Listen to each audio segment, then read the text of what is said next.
And welcome to another episode of Door Stuck. My name is Bach. Joining me on the show is none other than Mr. Mitch Langford, also known as MagicHelmet. Good morning or good afternoon. I guess it's still kind of technically morning for you. You're on a different time zone, so this still qualifies as morning. How is your Friday going? Is it a Friday?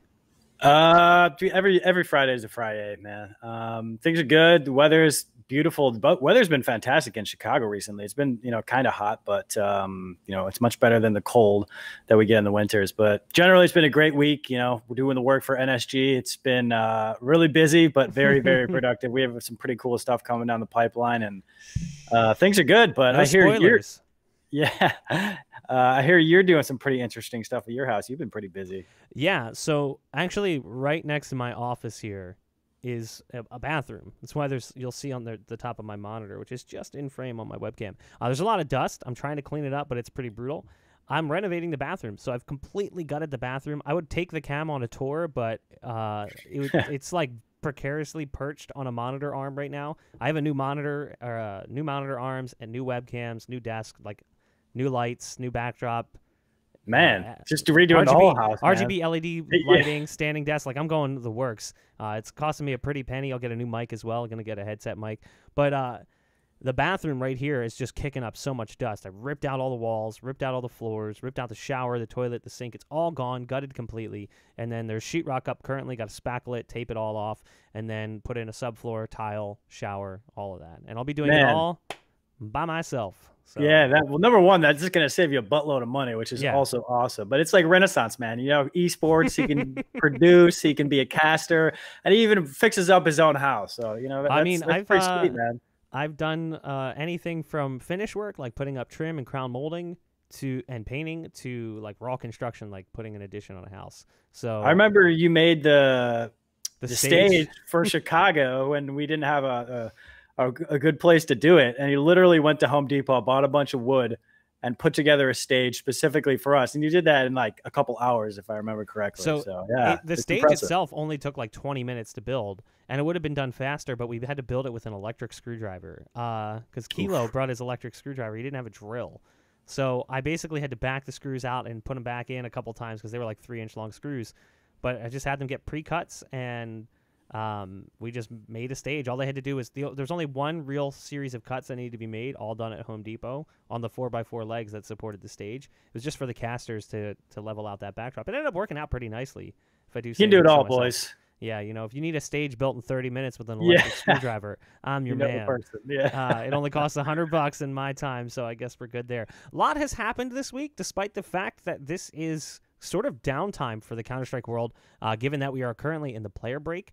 So even though we haven't had as much news as we would normally have regarding match results, match drama, all that stuff, there actually has been some news, and we're going to get into it right off the bat, going in and looking at the roster changes, which are currently publicly speculated. Now, obviously, there's more than just these roster changes currently potentially in the works. I'm in the comments. I got to scroll up here. What am I doing? I'm all the way at the bottom. Oh, you know why? God, that's problematic if you're on. Yeah, that's true. Gotta be a little careful change here. it. Change it. It's because my transition button is page down, so it automatically pages down to the bottom of the page. I gotta change that one. 60% keyboard, only so many keys available for the binds. Mad Lions looking to make a change by bringing in Lekro, which would be pretty interesting given that Lekro's career has had disappointing ups and downs. But the crazy thing is that they've replaced him, or they're potentially using him to replace Bubsky, who a lot of people were surprised to see benched, given that Bubsky was one of the better players on the team. I'm kind of shocked as well, as this would get them away from that fully Danish roster. Lekro obviously being Swedish, it's similar, but not close enough that they'd be able to communicate, so English would probably be the language of choice during match comms. Yeah, I mean, that's certainly going to make it more difficult. I don't think it's going to be an issue with a cultural fit or anything like that. Obviously, I don't know these players, but, Swedish and Danish are pretty close in terms of the cultures in both countries. But I'm with you. Bubsky getting benched here. He's been playing really well. Adding Lekro in here, I mean, he certainly has a lot of experience. He's going to bring that to the table. I would have to look at his statistics to see how well he's been playing the last year, maybe, to get a sense of whether this is a good addition or not relative to taking out Bubsky and putting him on the bench. But I've been impressed with Bubsky, so it's certainly interesting to see him being taken out here. I mean, that's the crazy thing, right? Like, they won Flashpoint, which was a little bit surprising.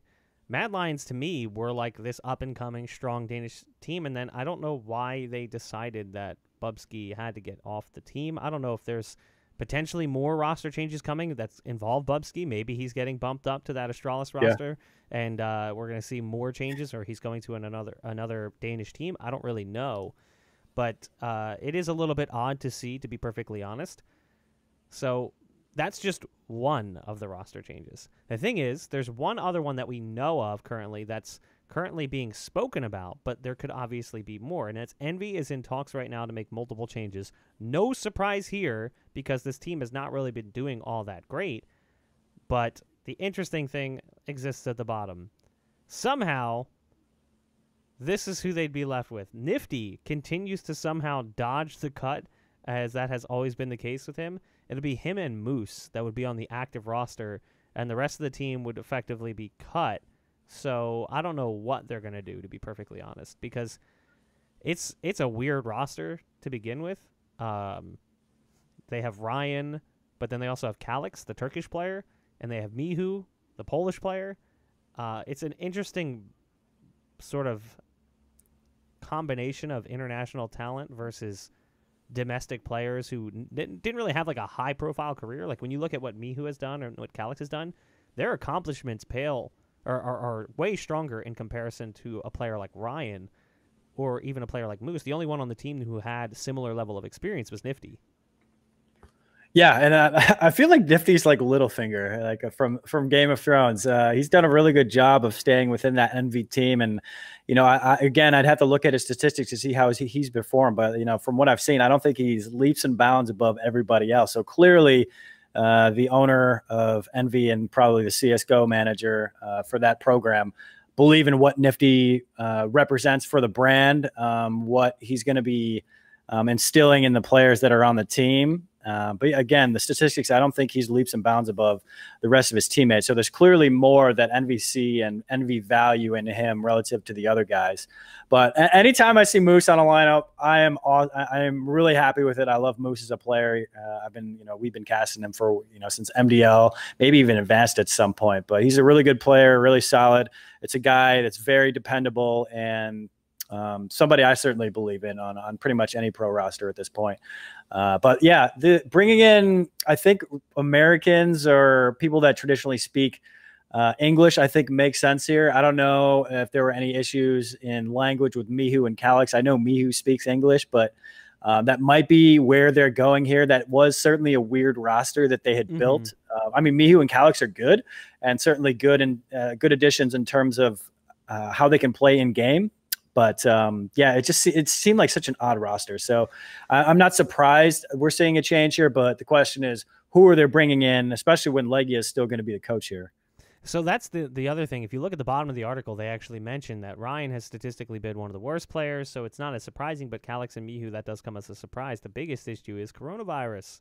Coronavirus is obviously creating a bit of an interesting struggle for a lot of teams that are playing with mixed nationality and mixed rosters. Visas. So they've been in Europe since May, and we've seen other teams also struggle because of coronavirus, with players locked out of countries or stuck into specific regions, unable to actually travel or compete. Now it's getting real interesting because Europe is starting to spool back up, but North America is continuing to grind to a halt, and it's gotten to a point so much so that we can't leave the U.S. I think there's 4 countries in the world currently that someone from the U.S. is allowed to travel to. 4. Yeah. The rest of the world has said, we are not welcome. We are persona non grata. And you think about, traditional U.S. policy for immigration and emigration, usually it's the other way around, we're trying to keep people out, at least recently anyway. And the fact that should signal that us going to other countries is a problem. that's a big problem, not only for the world, but, just for, esports in general. That's going to make it much more difficult for these American players to maybe get picked up on other European teams. Not that they do that often, but also, Europeans coming into the U.S. trying to join these teams, and the visa issues bring up a big problem when teams are considering bringing in EU teams. Yeah, I mean, I think the bigger concern really is like when events start firing back up again and we have LANs going on in Europe. Yeah, that's American a good point. teams, they're not going to be able to travel. They're not going to be able to compete, and who knows how long that's going to go on for, because if this issue, and I don't want to make this about the coronavirus necessarily in the way that the United States has handled it, or hasn't for that matter. Yeah. The reality is this is going to continue being a problem until this is over. So if other countries get back to operating at least at a 70%, scale of what they used to be, there's a possibility that we'll see events there that you won't have some of the North American CS scenes or teams competing in. And given that Valorant has already obviously taken away a significant chunk of players as opportunities have popped up for the semi-pros and even some of the pros, now I'm like, oh God, this could be bad. This could be like a killing blow almost for the North American scene. Like you could see a lot of teams drop out. You could see a lot of orgs pull out because the opportunities are no longer there. You start to really get concerned. Speaking of coronavirus as well, that takes us to our next point. Yet another event unfortunately canceled, one that we've worked several times in the past. Yep. An MDL Global Challenge canceled for Season 33. Kind of a bummer. Always love to see that event take place, but this was now the second MDL event that has had to get canceled because of the coronavirus outbreak. Yeah, this is tough. I mean, how many LANs do we have right now that are of this prestige for the semi-pro scene? And in some cases for this event, this is an opportunity for people to go to pro outside of the global challenge itself, where you're able to win a bunch of money and kind of like an EU versus NA tournament. So this is tough to see, especially for me, for specific reasons I'm not going to mention on stream, but this has always been traditionally a fun event. When I worked it, I did it for 3 seasons. It's a great opportunity to see these kids, have their dreams come true because they're able to make the professional league. And the fact that this is happening because of COVID it's tough to see, but it's the right decision, no doubt about it. And I just hope we can turn this around quickly and get back to having LANs and cool ones like these. Yeah, I mean, the truth is this was going to be an awkward one anyway, because teams that were competing have kind of disbanded, like Bad News Bears. So who knows what would have actually been the pieces that came to the event. But you had teams that were ready to compete and teams that have been proving themselves at a higher level. I think Team Triumph is the one that's probably the most obvious. That team has really been growing by leaps and bounds. Obviously, really only losing at a semi-pro level to Chaos, who had a great run towards the tail end of this first half of the year, because we do split it into halves with the player break. They played fantastic, beating them in MDL, beating them in Winners League, beating them in all these other events, like just basically consistently piling on wins. But it is unfortunate that another global challenge is going to get canceled, and I'm not really sure what's going to happen in the long term for events like this. Will they come back after the coronavirus ends? Will they continue to be on like the cutting block? I'm not sure. You might look at this as a league saying, hey, you know what? We didn't run it the last few times and the community understood. Maybe we just don't run it anymore at all. Yeah, or what I'd like to see is some sort of adjustment to online, at least have something that they can use instead of having the LAN and still have the event. Obviously not ideal. You want to have this stuff in person. So yeah, if I'm in ESL and ESCA's position, it's tough. How do you handle this? You want to get back to LAN, but there's the lingering COVID issue. So yeah, I don't know. I hope we can get some online stuff here. I mean, looking at it like this, you scroll down even further, looking at this article, it's gotten to a point now where there's other teams that are being affected that you don't even think about, like the Oceanic region. Lucid Dream and Order will get $10,000 a piece as like compensation for the fact that the LAN's not going to happen, because they obviously wanted to take part in the global challenge. It's just a little bit of a bummer to see that happen and see the scene continue to suffer because the COVID outbreak continues to be a significant problem. The tough thing is if maybe, and again, not to get into like how we've handled it here in the States, but it has become kind of like a meme when you talk to people from other countries. if things had gone better here, would we have seen this just run in a different country, or would we still see it banned? Because the reality is the same. Like, yes, sure, Europe is starting to get back into the swing of things with events like this. You know, you'll see some studios firing up some stuff in Europe, but it's still not in a place where you're going to want to get that many people coming in from that many locations congregating in close quarters. It's still very much complicated territory. So I'm not sure, like, how long it'll actually be before we get to have an event like this, because it's tough. Like, what do you do as your checks and balances to keep everybody safe? Yeah, and an event like this is a little bit easier than kind of the traditional tournaments Correct. that ESL throws, just because this is a private event. This isn't Right. where there's going to be a crowd included in it. It's basically just going to be all the staff that help run the events, casters, producers, everybody on production, and then the players, you know, with anybody else that comes with them, whether it's the team manager and all them. But it's much more controlled. So this is something that should be a little bit more viable. But just seeing this canceled shows you that, you know, how seriously we're taking this.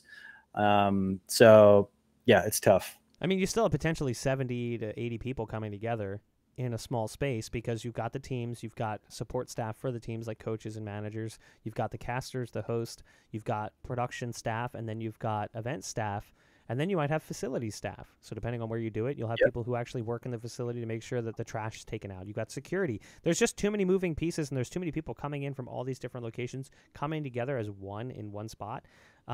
You have to worry, like, if one of those people, just one, is sick, boom, like, all of these people get infected. So it's a big concern, and I understand it's tough, and it's just sad to see it continue to be a thing. But hopefully we're coming out of this one soon. Fingers crossed we'll be able to get back into those live event spaces very soon. The final piece of news we want to talk about is the CSPPA. If you remember, a couple of weeks ago, CSPPA came under hot water because they were apparently acting as both the player agency for all of the players, and then specifically working with individual players and teams. It was a very complicated manner in which they were effectively acting as agents, which goes against the nature of what they were deciding to do. So as a result, they've made some changes to the way they operate, and the most notable is that the CEO has cut ties with the Danish Elite Athletes Association. That's the group they started with to form the CSPPA. So he had a seat on that board unpaid. He's resigned from that position, and now they're going to operate autonomously, so they will not anymore have ties to that Danish Elite Athletes Association, so the DEF. Yeah, so clearly some sort of conflict of interest there, but it's good that they addressed this. Obviously, they kind of had their hand forced once a few team owners chimed in on Twitter talking about maybe some people potentially getting poached and some of these players getting reached out to directly by the CSPPA. Obviously, that's an issue, and they weren't happy about it. But it's good that they've addressed it. They've made the adjustments, I think, that need to be made. There might be additional things that need to be done, but I think it's good that they've addressed this. But just one thing I wanted to note, and this is kind of farther down in the article itself, so hopefully I'm not skipping over stuff you specifically want to talk to, but what a mess that whole Heroic and Fun Plus Phoenix deal was. And we have a little bit of a better understanding of why that is now. I was wondering, how is this happening? There was like three or four different things that happened with that specific deal. And it was such a botched job. I couldn't believe it. I don't think I had ever seen anything botched so badly than that specific deal. And there's a lot of money on the line for those. And now we have a little bit more of a peek behind the curtain here that the CSPPA was involved and made that deal a little bit more complex than it needed to be. Yeah, unfortunately, that really backfired. That was disappointing as someone who's a fan of that team and also a fan of those players. I think Cadian's a great guy, and I think he got the shaft. I felt really bad for him. Big time. He got seriously screwed, as did the rest of that roster, and part of it was because of some meddling that took place. You also look, they say there was involvement with the Astralis members. There shouldn't be involvement with any members. You know, if you're a player organization who is representing the best interest of all players, you represent all players or no players. Like, you can't say, well, we're going to go the extra mile for these 5 guys because we're Danish and they're Danish and we have ties with them, and it gets really messy.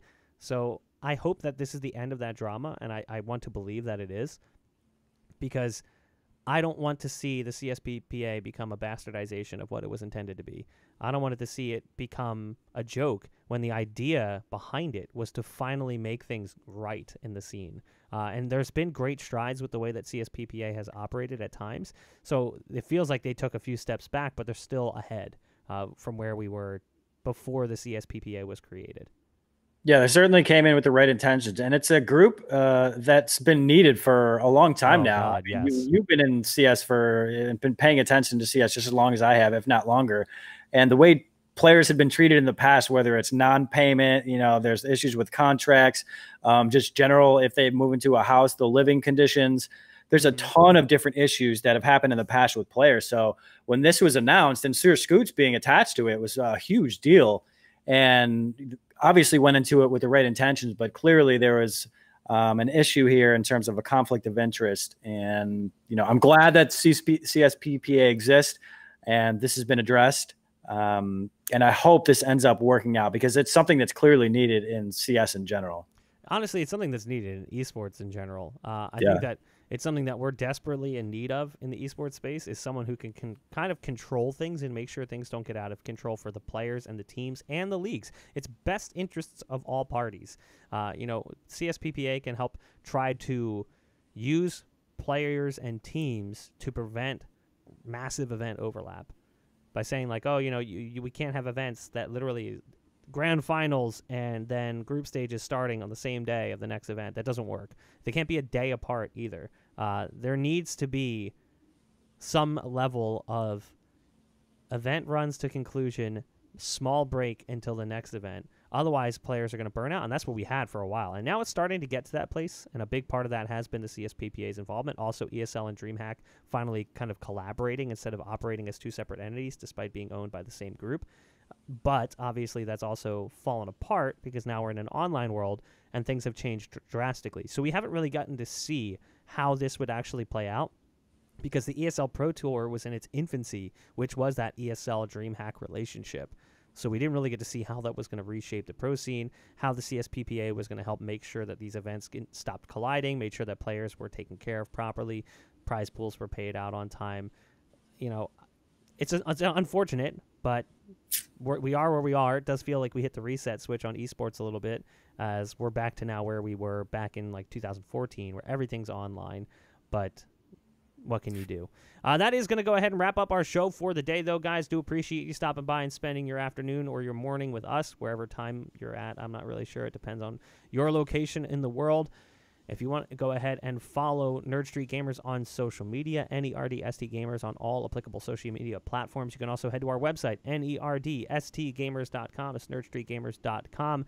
You can find out what we've got coming up as far as our shows and also our tournaments. We conduct tournaments across a variety of games at both low level and high level. So if you want to compete in Hearthstone or StarCraft, Overwatch, CSGO, Valorant, it doesn't matter. We've got tournaments for you, so make sure you head on over to our website. Again, it's NERDSTGamers.com. On behalf of Mitch and myself, guys, thank you so much for watching. We'll see you next time.